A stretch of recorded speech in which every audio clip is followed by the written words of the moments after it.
மத்தேயு நற்செய்தி அதிகாரம் 26. இயேசு துன்புற்று இறத்தலும் உயிர்த்தெழுதலும். இயேசுவை கொல்ல சதித்திட்டம். இயேசு இவ்வாறெல்லாம் உரையாற்றி முடித்த பின்பு தம் சீடரிடம், பாஸ்கா விழா 2 நாள்களில் வரவிருக்கிறது என்பது உங்களுக்கு தெரியும். அப்பொழுது மானிட மகன் சிலுவையில் அறையப்படுவதற்கென காட்டிக் கொடுக்கப்படுவார் என்றார். அதே நேரத்தில் தலைமை குருக்களும் மக்களின் மூப்பர்களும் கயபா என்னும் தலைமை குருவின் மாளிகை முற்றத்தில் ஒன்று கூடினார்கள். இயேசுவை சூழ்ச்சியாய் பிடித்து கொலை செய்ய அவர்கள் கலந்து ஆலோசித்தார்கள்.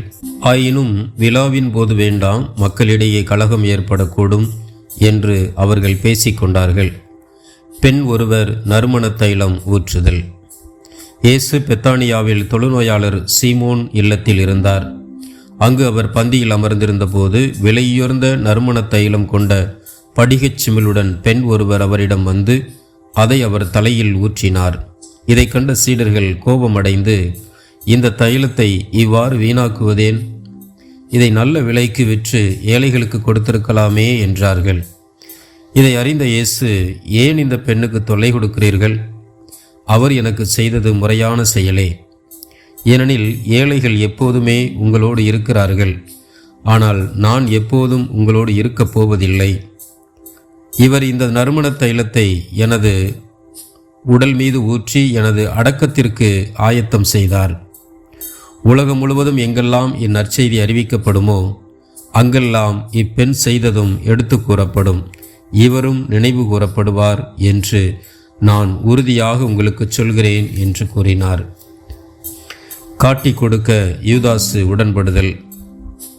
பின்னர் 12 ஒருவனாகிய யூதாசு இஸ்காரியத்து தலைமை குருவிடம் வந்து, இயேசுவை உங்களுக்கு நான் காட்டி கொடுத்தால் எனக்கு என்ன தருவீர்கள் என்று கேட்டான். அவர்களும் 30 வெள்ளிக்காசுகளை எண்ணி அவனுக்கு கொடுத்தார்கள். அது முதல் அவன் அவரை காட்டி கொடுப்பதற்கு வாய்ப்பு தேடிக்கொண்டிருந்தான். பாஸ்கா விருந்துக்கு ஏற்பாடு செய்தல். புளிப்பற்ற அப்ப விழாவின் முதல் நாளில் சீடர்கள் இயேசுவை அணுகி வந்து, நீர் பாஸ்கா விருந்துண்ண நாங்கள் எங்கே ஏற்பாடு செய்ய வேண்டும் என விரும்புகிறீர் என்று கேட்டார்கள். இயேசு அவர்களிடம், நீங்கள் புறப்பட்டு நகருக்குள் சென்று இன்னாரிடம் போய், எனது நேரம் நெருங்கி வந்துவிட்டது, என் சீடர்களோடு வீட்டில் பாஸ்கா கொண்டாடப் போகிறேன் என போதகர் கூறுகிறார் எனச் சொல்லுங்கள் என்றார். இயேசு தங்களுக்கு பணித்தபடியே சீடர்கள் செயல்பட்டு பாஸ்கா விருந்துக்கு ஏற்பாடு செய்தார்கள்.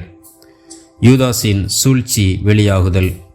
மாலை வேளையானதும் அவர் 12 பந்தியில் அமர்ந்தார். அவர்கள் உண்டு கொண்டிருந்த பொழுது அவர், உங்களுள் ஒருவன் என்னை காட்டி கொடுப்பான் என உறுதியாக உங்களுக்கு சொல்கிறேன் என்றார்.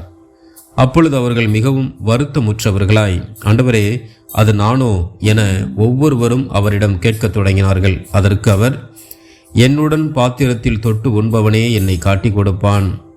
மானிட மகன் தம்மை பற்றி மறைநூலில் எழுதியுள்ளபடியே போகிறார். ஆனால் ஐயோ, அவரை காட்டி கொடுக்கிறவனுக்கு கேடு. அம்மனிதன் பிறவாதிருந்திருந்தால் அவனுக்கு நலமாயிருந்திருக்கும் என்றார். அவரை காட்டி கொடுத்த யூதாசும், ரபி, நானோ என அவரிடம் கேட்க, இயேசு, நீயே சொல்லிவிட்டாய் என்றார். ஆண்டவரின் திருவிருந்து. அவர்கள் உணவருந்தி கொண்டிருந்த பொழுது இயேசு அப்பத்தை எடுத்து கடவுளை போற்றி அதை பிட்டு சீடருக்கு கொடுத்து, இதை பெற்று உண்ணுங்கள், இது எனது உடல் என்றார். பின்பு கிண்ணத்தை எடுத்து கடவுளுக்கு நன்றி செலுத்தி அவர்களுக்கு கொடுத்து, இதில் உள்ளதை அனைவரும் பருகுங்கள், ஏனெனில் இது எனது உடன்படிக்கையின் இரத்தம், பலருடைய பாவ மன்னிப்புக்காக சிந்தப்படும் இரத்தம். இனிமேல் என் தந்தையின் ஆட்சி வரும் அந்நாளில்தான் நான் உங்களோடு திராட்சை பழ ரசத்தை குடிப்பேன், அதுவரை குடிக்க மாட்டேன் என நான் உங்களுக்கு சொல்கிறேன் என்றார். அவர்கள் புகழ் பாடல் பாடிவிட்டு ஒலிவ மலைக்கு சென்றார்கள். பேதுரு மறுதலிப்பார் என முன்னறிவித்தல்.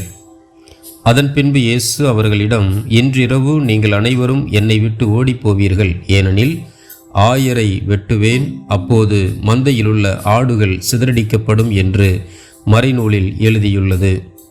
நான் உயிருடன் எழுப்பப்பட்ட பின்பு உங்களுக்கு முன்பே கலிலேயாவுக்கு போவேன் என்றார். அதற்கு பேதுரு அவரிடம், எல்லாரும் உம்மை விட்டு ஓடிப்போய் விட்டாலும் நான் ஒருபோதும் ஓடிப்போக மாட்டேன் என்றார். இயேசு அவரிடம், இன்று இரவில் சேவல் கூவும் முன் 3 முறை நீ என்னை மறுதலிப்பாய் என உறுதியாக உனக்கு சொல்கிறேன் என்றார். பேதுரு அவரிடம், நான் உம்மோடு சேர்ந்து இறக்க வேண்டியிருந்தாலும் உம்மை ஒருபோதும் மறுதலிக்க மாட்டேன் என்றார். அவ்வாறே சீடர்கள் அனைவரும் சொன்னார்கள். கெத்செமனி தோட்டத்தில் இயேசு. பின்னர் இயேசு சீடர்களுடன் கெத்செமனி என்னும் இடத்திற்கு வந்தார். அவர், நான் அங்கே போய் இறைவனிடம் வேண்டும் வரை இங்கே அமர்ந்திருங்கள் என்று அவர்களிடம் கூறி பேதுருவையும் செபதேயுவின் மக்கள் இருவரையும் தம்முடன் கூட்டிச் சென்றார். அப்போது அவர் துயரமும் மனக்கலக்கமும் அடையத் தொடங்கினார். அவர், எனது உள்ளம் சாவு வரும் அளவுக்கு ஆழ் துயரம் கொண்டுள்ளது. நீங்கள் என்னோடு இங்கேயே தங்கி விழித்திருங்கள் என்று அவர்களிடம் கூறினார். பிறகு அவர் சற்று அப்பால் சென்று முகம் குப்புற விழுந்து, என் தந்தையே, முடிந்தால் இத்துன்பக் கிண்ணம் என்னை விட்டு அகலட்டும். ஆனாலும் என் விருப்பப்படியல்ல, உம் விருப்பப்படியே நிகழட்டும் என்று கூறி இறைவனிடம் வேண்டினார். அதன் பின்பு அவர் சீடர்களிடம் வந்து அவர்கள் உறங்கிக் கொண்டிருப்பதைக் கண்டு பேதுருவிடம், 1 மணி நேரம் கூட என்னோடு விழித்திருக்க உங்களுக்கு வலுவில்லையா? உங்கள் மனம் ஆர்வமுடையதுதான், ஆனால் உடல் வலுவற்றது. எனவே சோதனைக்கு உட்படாதிருக்க விழித்திருந்து இறைவனிடம் வேண்டுங்கள் என்றார். மீண்டும் சென்று, என் தந்தையே, நான் குடித்தால் அன்றி இத்துன்பக்கிண்ணம் அகல முடியாதென்றால் உமது திருவுளப்படியே ஆகட்டும் என்று 2ஆம் முறையாக இறைவனிடம் வேண்டினார். அவர் திரும்பவும் வந்தபோது சீடர்கள் உறங்கிக் கொண்டிருப்பதைக் கண்டார். அவர்களுடைய கண்கள் தூக்க கலக்கமாய் இருந்தன. அவர் அவர்களை விட்டு மீண்டும் சென்று மறுபடியும் அதே வார்த்தைகளை சொல்லி 3ஆம் முறையாக இறைவனிடம் வேண்டினார். பிறகு சீடர்களிடம் வந்து, இன்னும் உறங்கி ஓய்வெடுக்கிறீர்களா? பாருங்கள், நேரம் நெருங்கி வந்துவிட்டது. மானிட மகன் பாவிகளின் கையில் ஒப்புவிக்கப்படுகிறார். எழுந்திருங்கள், போவோம். இதோ என்னை காட்டி கொடுப்பவன் நெருங்கி வந்துவிட்டான் என்று கூறினார். இயேசுவை காட்டி கொடுத்தலும் கைது செய்தலும். இயேசு தொடர்ந்து பேசிக் கொண்டிருந்த போது 12 ஒருவனாகிய யூதாசு அங்கு வந்தான். அவனோடு குருக்களும் மக்களின் மூப்பர்களும் அனுப்பிய பெருங்கூட்டம் வாள்களோடும் தடிகளோடும் வந்தது. அவரை காட்டி கொடுக்க இருந்தவன், நான் ஒருவரை முத்தமிடுவேன், அவர்தாம் இயேசு, அவரை பிடித்து கொள்ளுங்கள் என்று அவர்களுக்கு அடையாளம் சொல்லியிருந்தான். அவன் நேராக இயேசுவிடம் சென்று, ரவி வாழ்க என கூறி கொண்டே அவரை முத்தமிட்டான். இயேசு அவனிடம், தோழா, எதற்காக வந்தாய் என்று கேட்டார். அப்பொழுது அவர்கள் இயேசுவை அணுகி அவரை பற்றி பிடித்து கைது செய்தனர். உடனே இயேசுவோடு இருந்தவருள் ஒருவர் தமது கையை நீட்டி வாளை உருவி தலைமை குருவின் பணியாளரை தாக்கி அவருடைய காதை துண்டித்தார்.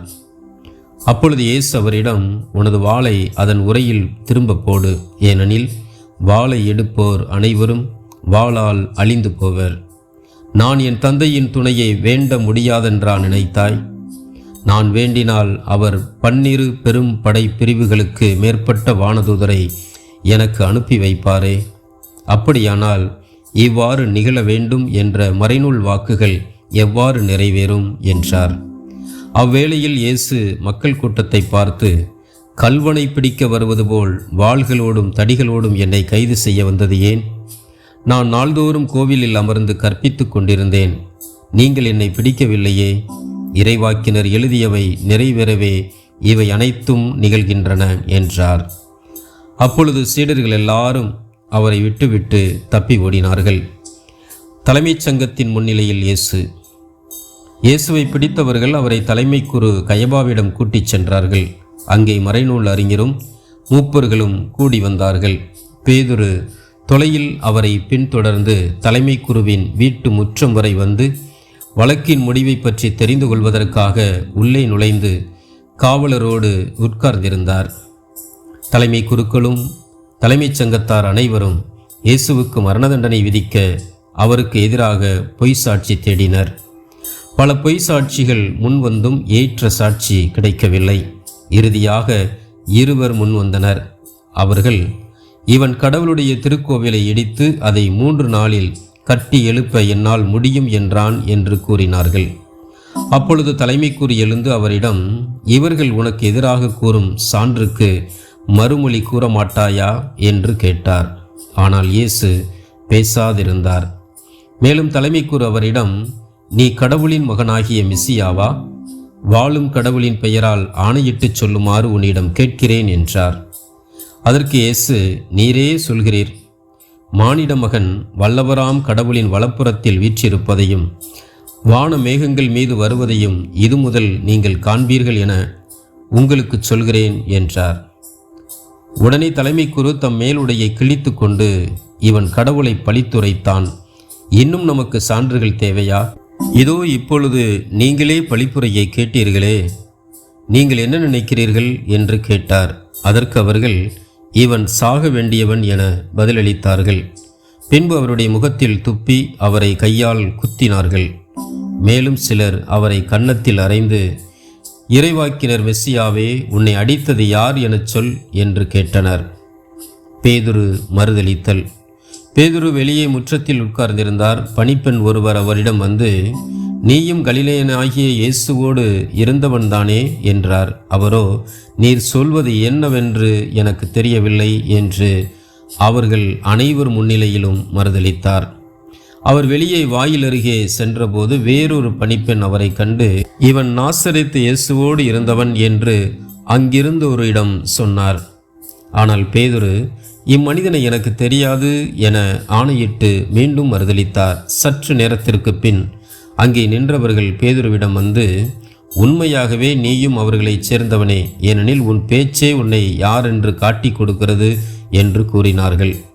அப்பொழுது அவர், இந்த மனிதனை எனக்கு தெரியாது என்று சொல்லி சபிக்கவும் ஆணையிடவும் தொடங்கினார். உடனே சேவல் கூவிற்று. அப்பொழுது சேவல் கூவும் முன் நீ என்னை மும்முறை மறுதலிப்பாய் என்று இயேசு கூறியதை பேதுரு நினைவு கூர்ந்து வெளியே சென்று மனம் நொந்து அழுதார்.